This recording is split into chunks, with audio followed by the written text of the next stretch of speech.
Welcome back to another episode of the JPEG Show with Jean-PaulGedeon. Today I have a very special guest, Seiji Aspengren. What up, my man? Thank you, buddy. Very good friend of mine. We've known each other for quite some time.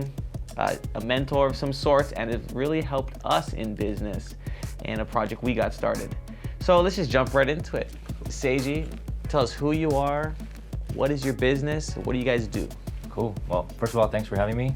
Appreciate the opportunity. My name is Seiji Aspengren. I was born and raised here. Grew up in Hawaii Kai, I think similar to where you guys grew up. Went to Kaiser High School, went to University of Hawaii. Currently, I own a business called Landmark Freight Forwarding, Landmark Logistics. We specialize in bringing domestic freight from the mainland to Hawaii. We consolidate freight in Los Angeles, build containers, forward the freight to Hawaii, deconsolidate, and make the last mile delivery. So basically door-to-door service, mostly from the US mainland to Hawaii, where most of the goods that are domestic freight will come from anyway. How does your operation work, if you're open to sharing that? Where we differentiate a little bit is we're local, so we're one of the few local-owned freight forwarding companies. A lot of the other guys are, honestly, they're mainland-owned, run out of the mainland. We're a local-based, local-centric, Hawaii-centric company. Me and my business partner, Corey Correa, we both grew up in Hawaii. He grew up in Waimanalo. Wow. And both went to public school. He actually had a lot of freight forwarding experience. I had a lot of experience with last mile delivery, and we put this company together. But to answer your question, we have been fortunate to forge a lot of relationships with customers here. And I think being local from Hawaii has helped us to do that. So that's been kind of your sweet spot. You guys are really here. Definitely. Families grew up here. Definitely. You see the people, we know the people, we have friends. I mean, you know how Hawaii works. Yeah. The more people you know, golf. You're there. Going out, growing up through high school and high school friends. The network you develop with organizations like the Japanese Chamber of Commerce or through Entrepreneurial organization, things like that all help to build your network and your customer base. So I've seen your fleet. You got a really sleek looking fleet, like nice black trucks. You got your logos all over them.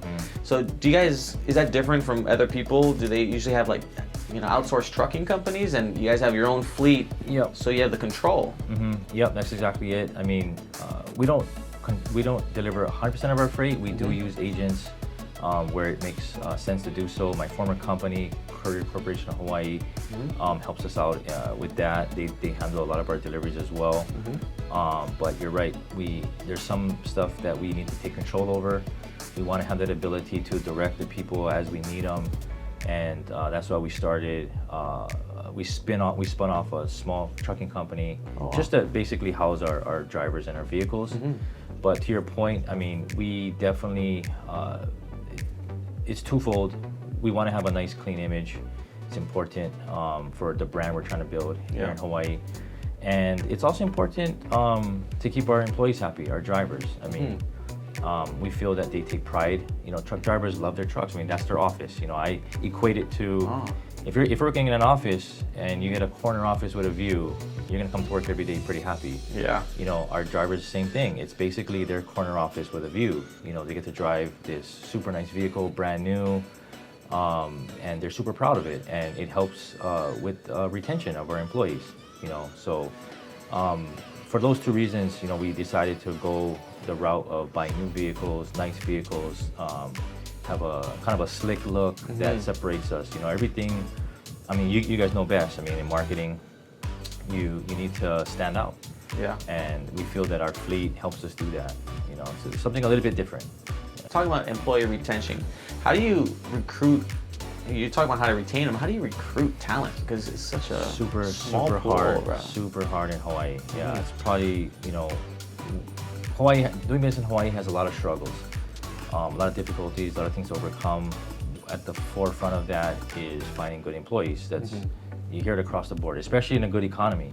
It's even harder. With construction doing well, with overall business doing well, finding good employees is super hard. We've been fortunate. We have a super awesome team. We've done a good job of recruiting, and I think it's because of those local ties. You know, I think they see what we're doing. They see the image we're trying to create. They see our involvement with the community. We like to be involved. Last year we did a lot of work with nonprofits, helping the community of Hawaii. So I think people see that and they recognize it and they want to be a part of it. You know, so that helps us attract certain talent that we've been fortunate to get. Wow. So you'd say you would like your culture has really been a big part of it. Definitely, our corporate culture is one that is one of excellence and also one of giving back. So I think those two things combined have really helped us to recruit some really cool people. Wow. I like the corner office with a view. Yeah. Like that. Did you make that up now, or honestly, you tell people? No, so I'm not even joking. I just said that yesterday. Really? I was talking to somebody because somebody asked us the same question about our fleet. Yeah. And I'm like, how do I explain this? Because like our employees, they post on Instagram like pictures of their vehicles making deliveries, you know, and they absolutely love the trucks. And I'm like, how do I relate this to someone that's not a truck driver, you know? And that's I think that makes sense, you know. It gives that connection to coming to work every day and being proud of where you work and who you're working for. So that's the best analogy I could think of. Yeah, corner office with a view. Yeah. In the shipping business, freight forwarding business, can you break it down for us for someone who doesn't understand? Like, all we know is FedEx, UPS, and U.S. Postal Service. True. Okay. Try to explain how the shipping business works, where it comes with, you know, Matson, Pasha, freight forwarding. How does that work in the most simplest terms? I'll do my best. Yeah. Yeah, it's simple but complicated. And the reason for that is we're on an island. Everything needs to come onto this island. You know, you don't really realize it when you look around. You look at you know, these chairs, all the materials we use, the materials for these backdrops. You know, when you go to a restaurant, the tables, the chairs, everything to build buildings. You know, to our cars, clothes. What the electric and power cables, all big everything, spools. all the wires, all the industrial equipment, cranes. I mean, we're on an island. Nothing is made here. You know, so nothing is manufactured. I mean, very little is manufactured in Hawaii these days, especially. So everything got to come here, and that's where freight forwarding comes in. That's where shipping comes in. You know, you don't realize it, but I think the statistic is 98% of all goods come to Hawaii by ocean freight. Air freight super expensive. You guys know that. And so anything that is, you know, half a pallet or more is probably going to be sent ocean freight, as long as you can allow the time. It takes about 5 days over the water. Approximately 7 to 9 days from pickup to delivery. You know, if it's a West Coast pickup and a local delivery. So just call it about a week. Takes, you know, over the water. So basically, the freight forwarding industry exists because I say steamships. They're not steamships anymore, but we call them steamships. There's 2 of them that service the Hawaii market. There's a couple more, but there's a barge service as well that takes even longer. Oh, okay. They operate out of the Pacific Northwest. The barges handle mostly building materials. So the majority of other goods come out of Los Angeles or Oakland, run by Pasha or Matson. In order to book a container on one of the steamships, you have to, I'll just say, rent a container. So you commit to them. You're gonna get a container from them, and you're going to pay the price for that container to come to Hawaii. Whether you fit it with 1 pallet or 40, doesn't really matter. You have to pay for that container. A lot of freight comes into Hawaii, less than a container. That's where the majority of forwarders come into the market. The term is LTL, which is less than container load, or it's also known as LCL, less than container load. They're both. Those terms are used interchangeably. So if you want to get a pallet or 10 pallets or 15 pallets to Hawaii, you don't. Instead of just renting that entire container from a steamship, you can use a forwarder who is basically taking the risk of renting that container and filling it. So what we do is we consolidate. It's called a consolidation, and that's where our LA warehouse comes into play. will receive multiple LCL shipments from various customers, and we'll load the container. So it's our responsibility, our job, to receive the freight, document it, manifest it onto a container, load the container safely and damage-free, ship it to Hawaii, and then deconsolidate it and make the delivery. So basically, from the customer standpoint, not only do they not have to rent that entire container and worry about filling it, but they can also just not worry about it. Here's the pickup, go pick it up, you know, in Omaha or California or Texas or wherever it's coming from. Yeah. We'll do it, we'll handle it from door to door, and all you gotta do is wait a week to 10 days or so, and the freight will come to your door. So that's, in general, that's the freight forwarding market. And that's why the freight forwarding market exists, because the steamships don't, basically they don't deal with LCL or LTL freight. And that's where the whole forwarding market was generated. Oh wow, so you created a market where these guys are kind of like the wholesalers, the big guys. Correct, yep. The wholesaler, the steamships, and then you got all the other companies have been created to fulfill the services from door to door or pickup or storage in warehouses. Correct, that's another thing too, yeah. So, you know, we may stage freight in LA depending on when the customer needs it. Say they don't need all of their pallets at one time, we can ship as needed. Hawaii especially being a just-in-time inventory economy, it's very critical that this forwarding market exists so that we can service the needs of the customers here timely and effectively, because it's a different animal, you know, dealing with logistics and freight, and there's a lot of nuances and things that come into play that can cause delays or issues with shipping to Hawaii. So, you know, we're a unique destination. I mean, it's paradise, but at the same time, that comes at a price. Price of paradise. That price is shipping, because, you know, it's not cheap, but it's, you know, like I said, it's the price of paradise. You know, we're on an island and everything got to come here. So a lot of goods come to Hawaii every day by ocean. That was an education right there. You obviously know your business. I didn't know a lot of that. So how'd you get into the business? Like, why are you in this business? Why aren't you in like dancing hula or selling lays? Like, yeah, well, first of all, I'm a terrible dancer. That's out. So yeah, my hula days are out. So I had to go into something else. Done. But yeah, so I was fortunate to meet my current business partner, Corey. He has been working in the freight forwarding world for, I think, close to 20 years. You know, we started 6 years ago. So when we started, you know, he was approximately 15 years into the freight forwarding industry. I didn't know too much about it. You know, I learned as we grew. But what I did bring to the table was my former company, CCH, that we had local infrastructure, we had vehicles, we had dock space, you know, we had some financing and things like that. So that helped us to at least get our company started. And through my partnership with Corey, we started from nothing, grew the business organically through relationships, a lot of struggles and a lot of hard work, but ultimately, you know, through that perseverance got us to where we are today, you know, 6 years later. Wow. Yeah. Wow. Excellent. So can you share like some advice for anyone growing a business from step one? Because you guys did that. You had some experience.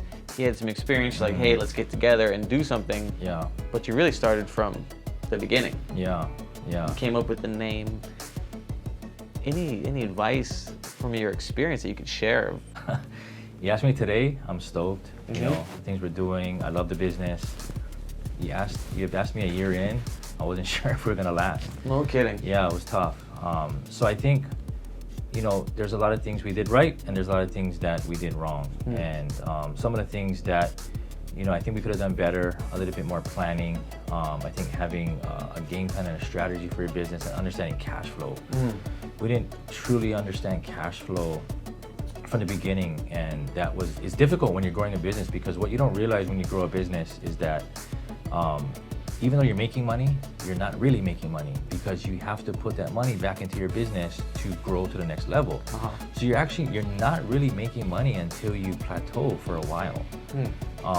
And that's assuming you get to a point where you can plateau. You know, as long as you keep growing, you're gonna keep needing more cash, and the money you're making is gonna be reinvested into the company. Absolutely. So you can show a profit at the end of the day on your P&L, but the reality is that money is getting sucked back into your business, especially in a business like ours that deals with receivables. You know, restaurants are a little bit different, you know, or businesses that take in cash and pay their bills immediately and receive their money immediately. In a receivable-based business, you know, you have to bill your clients and get paid from them, you know, 30, 60 days later, but meanwhile, you got to make payroll. You got to pay your bills, you know, you got to keep your vendors happy because they're important. You know, vendors are just as important as customers. But I think the one thing that, at least conceptually, we did right from the beginning was we leveraged our relationships. We knew that we could target a certain customer base, and having not just the theory of freight forwarding, but there was a plan for getting customers. So I think it's important that it's not just the conceptual, like, oh, it's a good idea, but you got to have customers. You got to have people to bring in their revenue on day one, you know, and some commitments, I think, helps. Sprinkle with a little bit of luck. I'm not gonna lie, luck is super important. Luck, and you know, there's two theories. I think that luck is luck, but at the same time, I do believe that you create your own luck. You create your own luck, and it comes from hard work. The more you put yourself out there, the harder you work, the more you try, good things will happen. You know, so there's dumb luck, which if you get it, hey, that's awesome for you. But you also have to create your own luck, and that's created through hard work. There's really no two ways about it. I mean, you really gotta bust your butt in the early stages, especially, and do all you can to service your customers.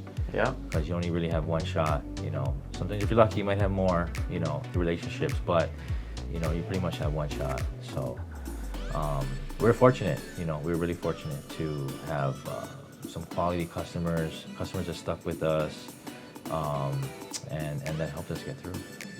Everyone always says hard work, right? We gotta work hard. What does that really mean though? What does that really get you? What I truly believe is hard work creates the luck that gets you to the next level. That's kind of what I've seen anyway. You know, like the hard work produces something. You know, it's not just, you're not just working hard. Like you're working hard for a purpose, and that purpose is to get you those breaks that will get you to the next level. So every time you get a break, right, that break was created from something that you've done prior to that. You know, and so I think that's what it's about. Can you share a little lesson or anything in personal or family business? You were in the family business. I mean, there's a lot there. As far as family business, so I did have a family business. My dad started CCH, I think over 30 years ago. Wow. The one thing that I think we did right, even though he did pass away in 2006, what we did have conversations about before that was we did talk about the exit strategy, a plan. You know, I've had a long-time CEO that's been running the company, even before I sold it to him. And so we had conversations about it. We talked about it, you know, because my dad was, you know, semi-retired, you know, somewhat exiting the business. And through that, we generated a game plan, you know, with regards to me taking over, and also ultimately my CEO, who now owns CCH, and that plan was fully executed.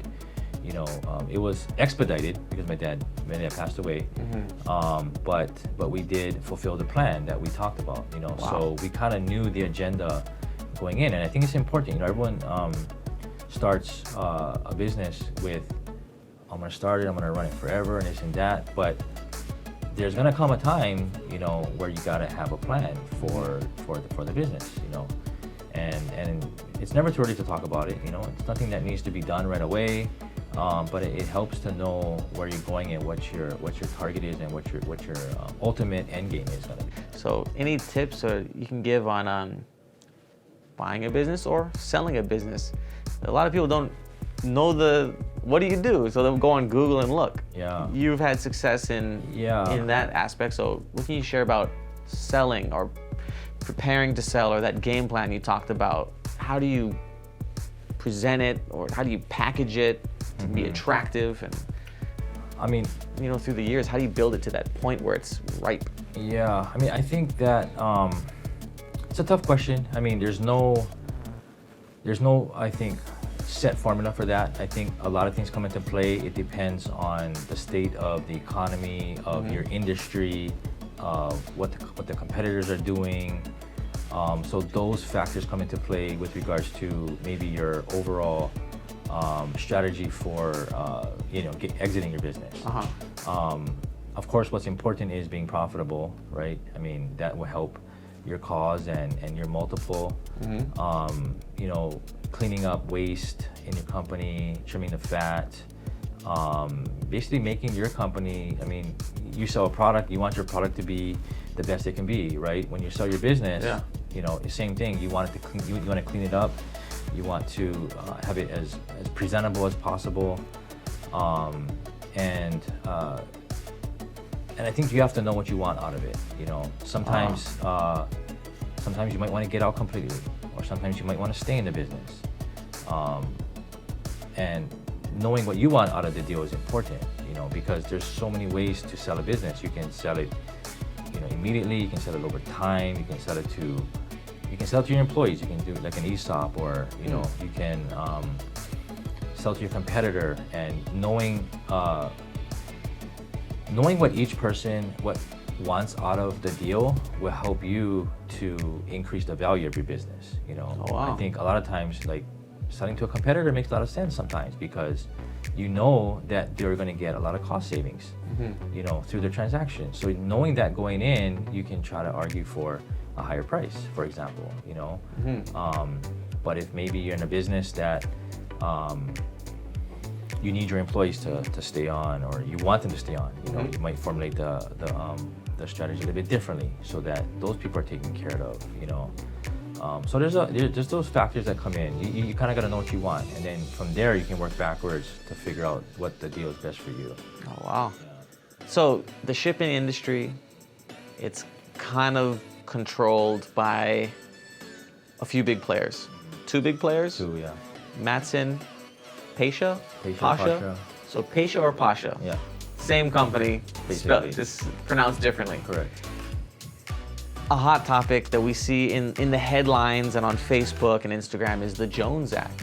What is the Jones Act to your understanding, and how does it affect us in today? Is that why our real estate prices and milk are so high? Yeah, I mean, so the Jones Act is a hot topic in Hawaii. We are a Jones Act market, so is Alaska. Basically, a domestic boat that goes from a domestic port to a domestic port, the ship needs to be built in the U.S., which of course we know is expensive, and the labor surrounding the ports are run by stevedores and unions and things of that nature. So it does increase the cost, but I would say that there are some misconceptions out there, because I see it on Facebook and a lot of opinions about the Jones Act. Yeah.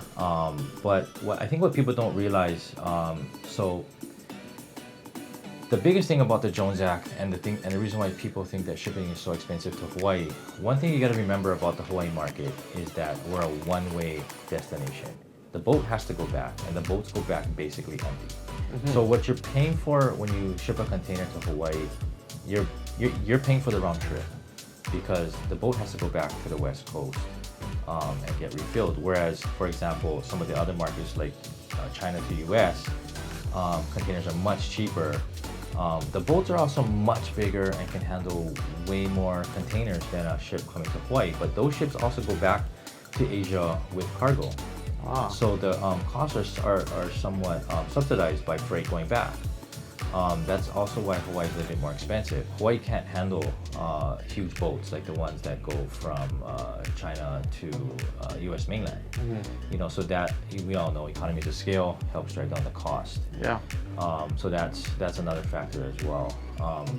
Also, the cost of shipping in the public point of view is not actually the cost of shipping to Hawaii.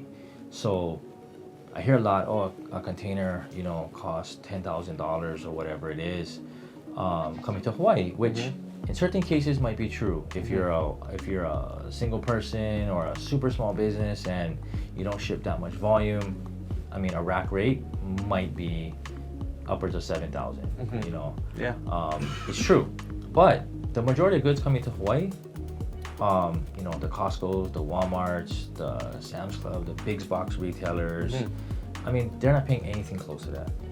So the true cost of shipping to Hawaii is not as far off from a container from China as you may think. Is it more expensive? Yes, but there's also other factors involved that create that higher cost. There's competition in the marketplace. You know, there's, like I said, there's two companies.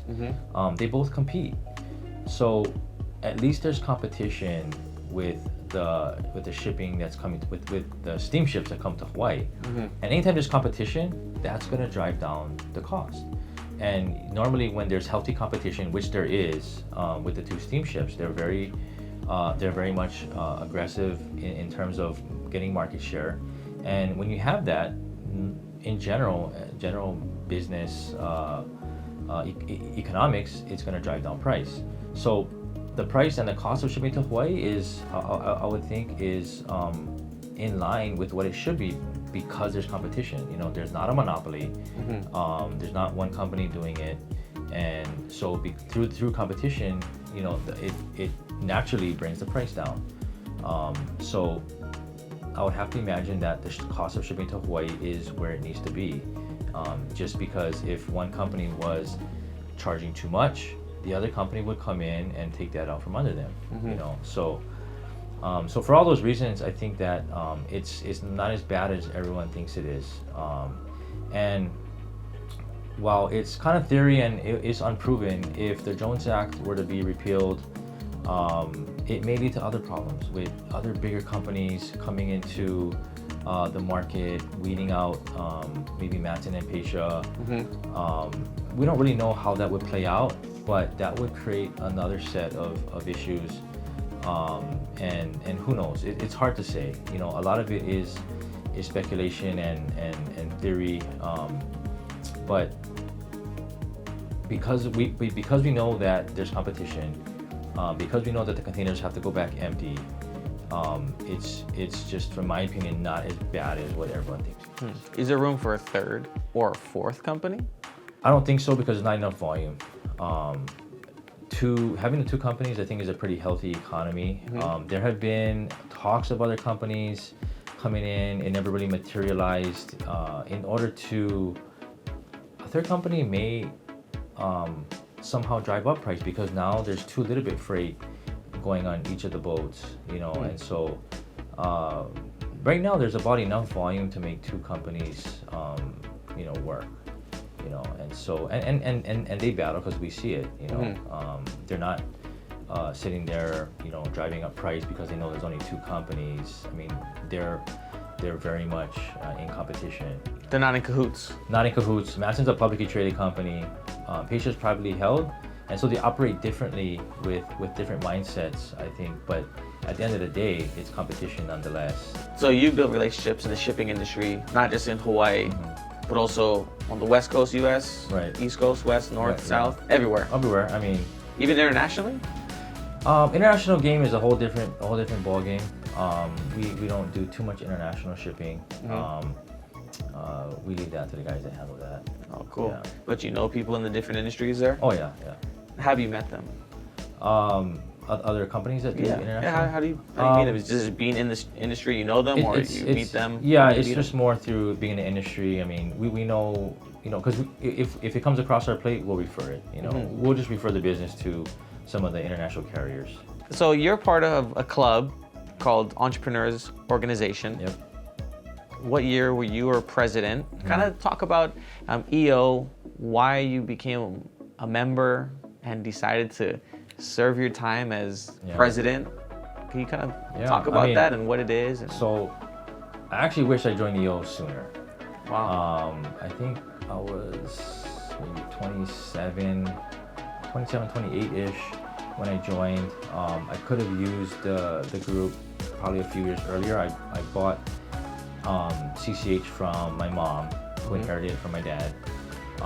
And during that time, I think I could have used the support system that EO provides because it was a difficult time for me. I think looking back, being that young, owning a company that had close to 100 employees, most of which are older than me at the time.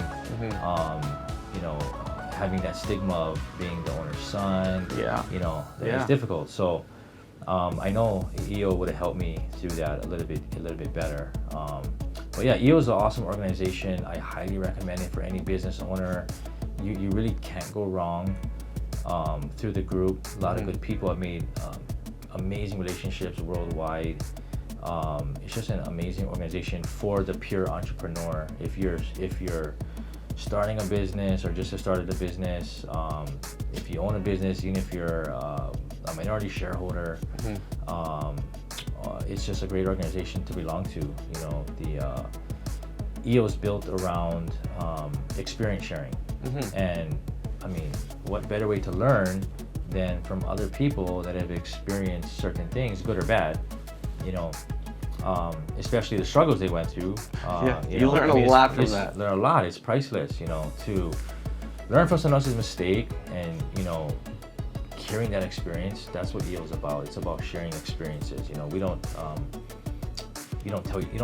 give advice. It's not about giving advice. Okay. EO is a place where we don't want to feel the obligation or the pressure of giving advice, because there's certain things that come along with that, right? I mean, one, if you give the advice and it's wrong, that could end the relationship, right? Yeah. Or if you don't take the advice, the other person could be hurt, right? So for those reasons, we avoid, and there's certain organizations and places for that. EO is just not one of them. EO is about telling people their stories and what they went through so that they can help. It's all about help. So like I said, that's why I wish I joined it earlier, because I could have used that help, I think, through learning about family businesses and transitions and learning all those things could have helped me in the early stages especially. But that's the thing, is once I joined when EO only had, I think, around 30 members. And I think now, today, I don't know what the number is. 64. 64. Wow. Yeah. More than double, I think, from when I started, So, but initially, right off the bat, I just felt that it was just an awesome place to be. And, I joined the board early, did various board positions, and ultimately, like you said, I was president for 1 year, I think in 2012, I can't remember. But I felt an obligation to give back, because it's given me so much. I've met so many cool people, went to so many amazing events all around the world. It brought me to new destinations I never thought I would go. And for that reason, I just had to give back to it. And on being on the board too, you become close with, those members that are on the board, and it helped me, I think, become a better leader. And it helps you in business, through those experiences of being on the board. So would you recommend for new members, hey, get involved with the board? 100%. Don't just be like a passive member? 100%. Yeah, no doubt. Being on the board not only gets you closer with those members of the board, but you learn a lot about their organization and what they're doing and why they're doing it, which helps you to get more involved. And the more you're involved, the more you gain out of it. And the more you gain out of it, the more you want to get back. So it's all about that cycle, and highly recommend it, for sure. I want to bring it back to the business, tips on buying a business, tips on selling a business. You've had interesting things happen in your business lately. Could you kind of share on what you did and what you're doing for the future? Yeah, this year has been an amazing year. A lot of ups and downs. It's been a wild ride. We were in a deal earlier this year. Long story short, we exited that deal because, kind of like I was explaining earlier, it has to feel right. It has to, you have to know what you want out of the deal. And it's just not about the money, all the time. It's not. That's one factor of it, but you wanna feel good about the deal, and what you're going to do going forward. And so, long story short, you know, it was a great company. It was a huge opportunity for us, but me and my partner, we just didn't feel that it was the right move at this time. And I don't know, thank the Lord, but a new deal came across with a local company, you know, Tradewinds Capital, and we struck a deal with them that gave us a long-term path for us to stay in the industry and build a business that we always wanted to build. Oh wow! Yeah, and we're in alignment with the vision and the goals. You know, so it's very brand new. There's a lot of things to figure out and to work on, but in the early stages anyway, it feels really good. So what is the vision that you have, the buy-in, that you bought into that vision? What is the vision going forward? The vision is to work and hopefully acquire companies that can help us solidify the supply chain, meaning from the mainland to Hawaii, controlling that from start to finish. We feel that that's something we always wanted to do, you know, and that takes trucking, that takes freight forwarding, and that takes distribution. And having those components as part of your plan, we think is key in terms of solidifying your stakehold in the market. Just not having one of those pieces is not enough. You know, having that whole range of services is key in terms of the overall success of this market and this industry, because it's all tied in, you know, at the end of the day. And our new partners with Tradewinds are very much in alignment with that idea. What's next for you? More working. Yeah, I mean, you know, this deal that we have now, I mean, it's time that we can truly focus on the things that we always wanted to do, which is build our business, control more of the industry than we ever thought possible, and build our business that way through relationships, you know, that we can now garner with our new partners, and just basically become a great company that we know we can be. So is it still going to be the Landmark name, or is it TW Logistics? We're still going to have the Landmark name. I think we've we spent the last 6 years building that brand. You know, we make a lot of mistakes. We're not perfect, but I think we've done at least a good job of branding that Yeah, you guys are well known. image. Yeah, we're definitely trying, and I think that the game plan is to just keep that going. You know, at the end of the day, it's no matter what, it's about providing good service to our customers. You know, a quality product, good pricing, and keeping that going. You know, regardless of the name and this and that. But our plan is to definitely keep our name and our image and our people. All that's gonna just keep on going. Wow. So that's the formula for success. So far, yeah, I think it is. Good. All right. You got a closing word. You can have the closing word. For me right now, it's future. You know, we're excited about the future. Awesome. Yeah. All right, my man. Thank you. Appreciate it.